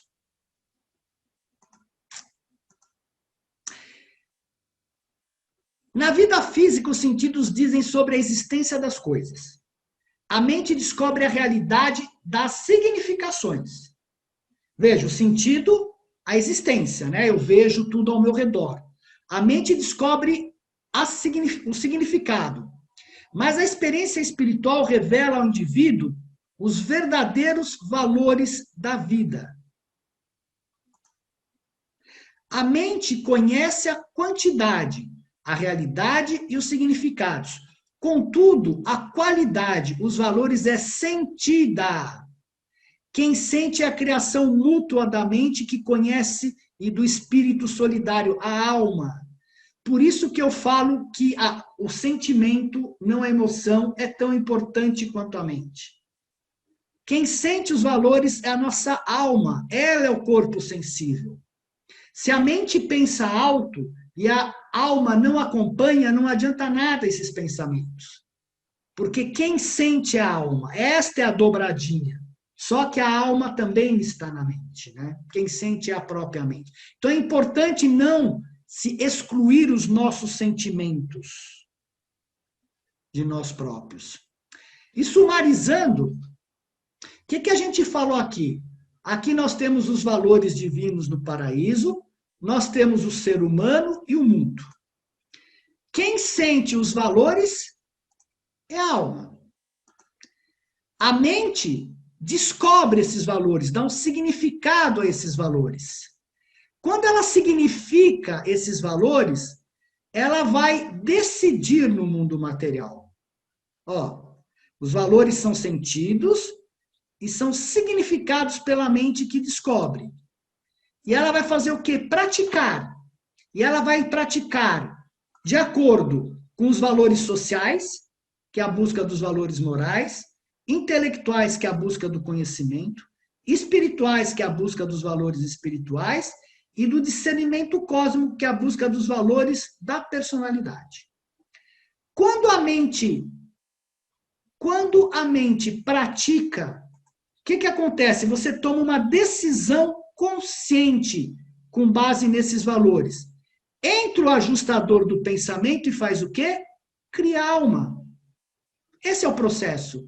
Ele pega, a cada decisão consciente, coloca mais um tijolinho da sua alma em evolução. Está aqui o processo. Eu sinto os valores, eu significo esses valores na mente, eu pratico esses valores de acordo com esses valores do espírito, tomo uma decisão consciente, o ajustador do pensamento pega esta decisão e faz a construção da sua alma. Tudo o que eu falei está aqui sumarizado. Mas se eu tivesse falado só na sumário, não daria para contextualizar tudo. Quando o homem decide, quando ele consuma essa decisão na ação, o homem tem uma experiência. E o significado e os valores dessa experiência são para sempre uma parte do seu caráter eterno, em todos os níveis do finito ao final. Isto é, a gente materializa os valores espirituais, e ele se torna uma propriedade nossa. Não é igual o pessoal de Avona, que já tem isso dado de presente quando eles nascem. Nós ganhamos pela experiência. Então, as chaves do reino do céu são sinceridade, e mais sinceridade, e mais sinceridade ainda. Todos os homens têm o alcance dessas chaves. Os homens usam-nas avançando em estado espiritual por meio de decisões, de mais decisões e outras decisões mais ainda. A escolha moral mais elevada é a escolha do valor mais elevado possível. Isso não importa o teu grau de consciência, o importante é, dentro do grau de consciência que você está agora, você use esse valor mais elevado possível, em toda e qualquer esfera. Isso sempre significa escolher a fazer a vontade de Deus. E você está procurando fazer a vontade de Deus fora de você. Ela já está dentro de você. É só você tomar a sua melhor decisão possível. E todo mundo fica, não, que seja feita a tua vontade. Cara, está dentro de você no dia a dia. É usar a sua consciência, avaliar seus valores e tomar com base nela. Não é uma coisa externa, fora a você. A gente fica pondo fazer a vontade do Pai. O que é fazer a vontade do Pai? Ninguém me responde. Está aqui escrito. É escolha moral mais elevada possível que você tem naquela esfera. É só isso. A escolha moral possível para um primitivo, era, por exemplo, matar alguém, aquilo era a melhor escolha dele, não está errado de acordo com aquilo lá, porque era a moral da época. A nossa moral hoje já está mais elevada. Então, para nós matar já não é mais uma coisa moral. Mas você entende que essa moral varia de acordo com os costumes, como nós falamos? Então, fazer a vontade do Pai está aqui. Agora, tu vai, eu quero fazer a vontade do Pai. Cara, me fala que vontade do Pai é essa. Se não é você tomar as decisões de acordo com a sua melhor escolha possível. Óbvio que você tem que estudar suas crenças com isso. E aí o que ele fala? A solução sábia e efetiva de qualquer problema demanda que a mente seja isenta de sectarismo. O que a gente tem que fazer? Rever as nossas crenças, paixões e de todos os condicionamentos puramente pessoais que poderiam interferir em uma busca desinteressada dos fatores reais que formam o problema a ser solucionado. A solução dos problemas da vida requer coragem e sinceridade, e não ficar sentado em casa. Pai, seja feita a sua vontade. Pai, você quer que eu coma presunto ou queijo? Pai, eu vou no banheiro agora ou vou depois? Isso não é coragem. Apenas os indivíduos honestos e valentes são capazes de seguir bravamente através do labirinto perturbador e confuso da vida, indo até onde a lógica de uma mente destemida pode levar. E essa emancipação da mente e da alma não pode efetivar-se sem o poder impulsionador de um entusiasmo inteligente que beira o zelo religioso. A atração de um grande ideal é necessária para impulsionar o homem a perseguir uma meta que seja cercada de problemas materiais difíceis e cheia de riscos intelectuais múltiplos. As personalidades descendentes alcançam a experiência análogas por meio das suas várias aventuras no universo. Veja, mesmo as personalidades descendentes, elas têm os mesmos problemas que nós temos. E aí você fala, mas esses valores acabam aqui? Não. É altamente provável que esses poderes criadores não desvelados permaneçam autocontidos em toda a idade presente no universo, que não importa. Contudo, em algum momento do futuro distante, nos universos do espaço exterior, ora em mobilização, acreditamos que o enlace entre o filho mestre e uma ministra divina do 7º estágio possa atingir níveis acompanhados do surgimento de coisas, significados e valores novos. Então você está vendo que todo o nosso desenvolvimento no universo material, mesmo espiritual, está com base em coisas, significados e valores. O crescimento cósmico, diz o livro assim, acompanha a acumulação de significados e a elevação sempre em expansão dos valores. E para terminar, o livro fala assim, não sejais tão ociosos a ponto de pedir a Deus que resolva todas as vossas dificuldades, mas nunca hesiteis em pedir a Ele a sabedoria e a força espiritual para guiar-vos e sustentar-vos enquanto estiverdes enfrentando corajosa e resolutamente os problemas que surgirem. Orai apenas pelos valores, não pelas coisas. Pelo crescimento, não pela gratificação. E assim a prece funciona como o agente mais poderoso da religião na conservação dos valores e ideais mais elevados daqueles que oram.